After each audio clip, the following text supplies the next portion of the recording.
Bukan dulu bang. Munduran yuk. Udah. Oke, yuk. Oke bang. Bang, Ini bang. Ya udah. Oke bang. Bang, hari ini bang. Suaranya agak kenceng bang ya. Bang, madep sini bang. Bang, madep sini bang. Nah, gimana bang nih? Serong bang, serong. Kepen. Seperti apa bang? hari ini seperti apa bang? Silakan. Assalamualaikum warahmatullahi wabarakatuh dan selamat pagi semua ya. Jadi hari ini adalah sidang pertama atas gugatan yang diajukan oleh Nikita Mirzani terhadap RJ. Ya, dalam gugatan tersebut kita mencoba menguji ada tidaknya perjanjian lisan yang terjadi di dalam peristiwa November tahun 2024. Nah, seperti itulah prosesnya. Gugatan sudah saya daftarkan. Insya Allah hari ini adalah sidang pertama. Ya, saya akan menunggu sesuai dengan jadwal yang ada di ruang 5. Jadi sidangnya di ruang 5. Sebentar lagi saya akan ke sana. Saya coba akan menunggu sesuai dengan panggilan sebagaimana yang ada di jadwal. Jadi setiap sidang itu pasti ruangannya itu pasti antri. Bang, ini agendanya perdata ya sidangnya ya? Ini sidang perdata gugatan Wan Prestasi, artinya ada tidaknya seseorang yang melakukan ingkar janji. Jadi Wan Prestasi itu adalah terkait dengan ingkar janji. Nah, ingkar janji itu berarti ada sesuatu yang pernah disampaikan namun diingkari. Itu namanya Wan Prestasi. Nah, inilah yang saat ini saya uji adalah untuk mencari dan meminta sebuah kebenaran sekaligus meminta perlindungan Nikita Mirzani. Jadi Nikita Mirzani mengajukan gugatan Wan Prestasi adalah untuk meminta perlindungan kepada negara, kepada kepolisian, kepada kejaksaan. Dia mohon kepada mereka para turut tergugat, mohon saya dilindungi. Menurut saya ini ada persoalan seseorang yang telah ingkar janji, di mana kejadian tersebut terjadi pada November 2024. Saya tidak kenal, saya tidak tahu, tiba-tiba dipaksa untuk bertemu, tapi saya tidak mau. Akhirnya dia melalui staf saya meminta berkomunikasi dan seterusnya. Kenal tidak, kami juga tidak ada urusan, tapi dia menyatakan tolong dibantu direview yang baik-baik atas produk kami. Terus persoalannya di mana? Kita diam-diam dikasih uang terus tiba-tiba kita dibilang melakukan sesuatu yang melanggar hukum. Kenal tidak? Seperti itu. Dan yang bersangkutan pun dalam keadaan bebas merdeka. Dia mau ngasih boleh, nggak ngasih boleh. Terus kenapa harus dia sendiri yang memaksa? Dia sendiri yang mengatur. Dibagi 2 kali. 2 kali diserahkan dalam bentuk transfer, satunya diserahkan dalam bentuk tunai. Itulah persoalan yang saat ini kita uji.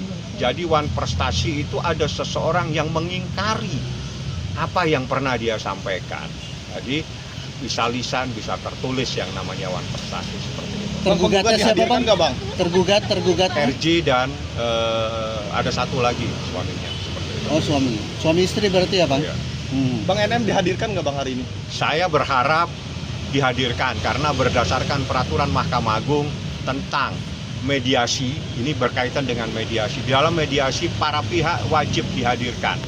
Jadi kalaupun nanti pihaknya itu diwakili harus dengan kuasa yang sah, di mana kuasa tersebut memang khusus untuk mewakili prinsipal. Jadi Nikita itu adalah penggugat prinsipal istilahnya. Jadi dia diwajibkan untuk hadir.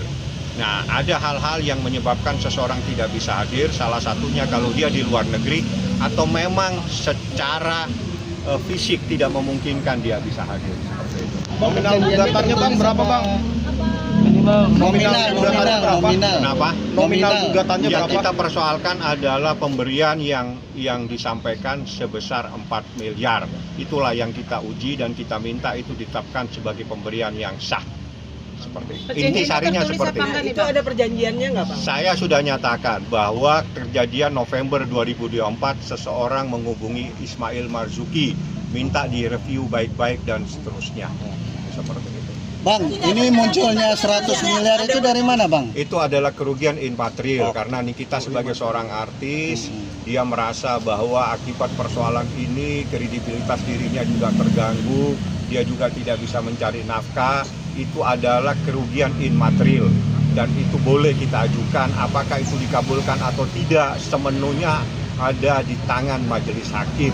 Bukan saya yang memutuskan, tapi hakim nanti memutuskan apakah kerugian immaterial ini bisa dikabulkan atau tidak. Yang jelas akibat persoalan ini nama baik Nikita juga menjadi tercemarkan. Dia juga merasa dirugikan, dia juga tidak bisa mencari nafkah, sedangkan dia adalah satu-satunya seorang ibu yang mencari nafkah terhadap 3 anaknya yang masih kecil.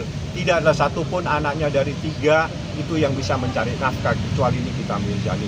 Wajar kalau dia menuntut kerugian immaterial sebesar 100 miliar. Tapi yang paling inti dari gugatan ini adalah kita mencoba menguji sah dan tidaknya uang 4 miliar tersebut. Inti sarinya saya menguji sah dan tidaknya uang 4 miliar itu yang telah diserahkan kepada Nikita Mirzani atau kepada Ismail Marzuki dengan cara 2 kali penyerahan. Yang pertama 2 miliar melalui transfer, yang kedua dibawa secara tunai. Dan ada kalimat pada saat itu, mohon direview yang baik-baik.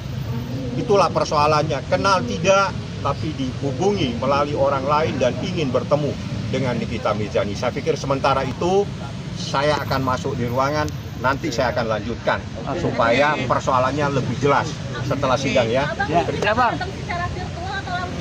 Sesuai peraturan Mahkamah Agung harus ada di ruangan sidang ini. Tapi sudah terkonfirm akan hadir atau tidak, Bang? Kenapa? Akan terkonfirm hadir atau tidak? Saya bilang sesuai peraturan Mahkamah Agung harus hadir nanti pada saat itu ya. Oke, Bang. Nanti lebih lanjut saya akan jelaskan. Inti pemberian sesuai dengan kesepakatan secara lisan. Itu persoalannya, ataukah sebagaimana yang telah dilaporkan. Inilah yang saat ini kita uji secara perdata. Karena apa? Niki tidak kenal dengan seseorang ini, tiba-tiba dicari, tiba-tiba minta direview yang baik-baik, tiba-tiba ya udah kalau memang begitu kasih aja supaya bisa mereview yang baik-baik dan seterusnya. Itu dia yang menentukan sendiri.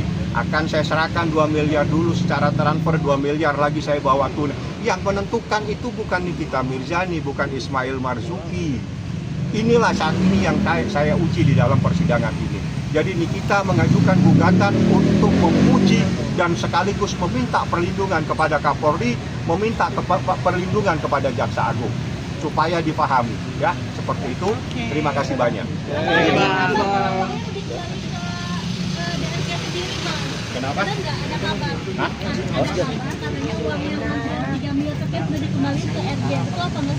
Saya nggak tahu, coba tanya dia. Dia terima belum? Kalau belum nanti ngomong lagi.